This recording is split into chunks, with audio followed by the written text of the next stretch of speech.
सगळे नावं हे डिलीट करते किंवा नावांमधला घोळ जेव्हा बातम्यांमध्ये येतो तेव्हा त्याला सुधारते असा मोठा आरोप त्यांच्याकडून करण्यात आलेला आहे।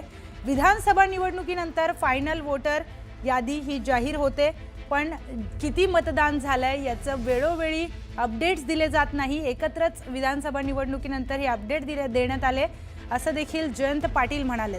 त्याचबरोबर एकाच पत्त्यांवर अनेक नोंदण्या झालेल्या आहेत, त्यामुळे मतदार याद्यांमध्ये सुधारणा करा असे विधान जयंत पाटील यांच्याकडून करण्यात आलं। त्यानंतर काँग्रेसचे बाळासाहेब थोरात यांनी बोलायला सुरुवात केली। त्यांनी देखील विधान परिषदेच्या याद्यांमध्ये जो काही प्रचंड घोळ झालाय त्याबद्दल ते बोललेले आहेत। निवडणुकीमध्ये याद्यांमध्ये पुन्हा पुन्हा एकच नाव वारंवार येत होतं, त्याबद्दल देखील ते बोललेत। आणि त्याचबरोबर 20,000 मतदार हे बाहेरून आणले हे एक सत्ताधारी पक्षाचे आमदार सांगतात, त्यामुळे ही गोष्ट किती गांभीर्याने घेणं गरजेचं आहे हा देखील महत्त्वाचा मुद्दा बाळासाहेब थोरात यांनी मांडलाय।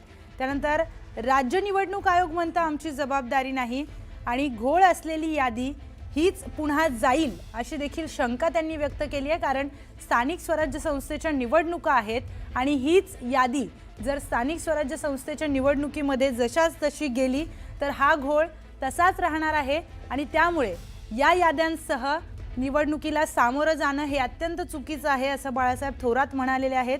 त्याचबरोबर निवडणूक आयोगाची भेट आम्ही घेतली, पण आम्हाला समाधानकारक उत्तरं ही निवडणूक आयोगाकडून मिळालेली नाहीत असं बाळासाहेब थोरात म्हणाले। त्यामुळे घोळ असलेल्या यादीसह निवडणुकीला सामोरं जाणं योग्य नाही, त्यामुळे याचा विचार सगळ्याच जनतेने देखील केला पाहिजे असं देखील बाळासाहेब थोरात म्हणाले। त्यानंतर राज ठाकरे यांनी देखील काही महत्त्वाचे मुद्दे मांडले। निवडणूक आयोग निवडणुका घेतात, पण राजकीय पक्ष ते लढतात, त्यामुळे निवडणूक आयोगाने निवडणूक आयोगासारखं वागावं असं राज ठाकरे म्हणालेत। त्याचबरोबर याद्या का दाखवल्या जात नाहीत, याद्या न दाखवणं म्हणजे याद्यांमध्ये काही घोळ आहे का असा महत्त्वाचा प्रश्न राज ठाकरे यांनी उपस्थित केलाय। याद्या का दाखवल्या जात नाही असा प्रश्न राज ठाकरे यांच्याकडून वारंवार उपस्थित करण्यात येतोय।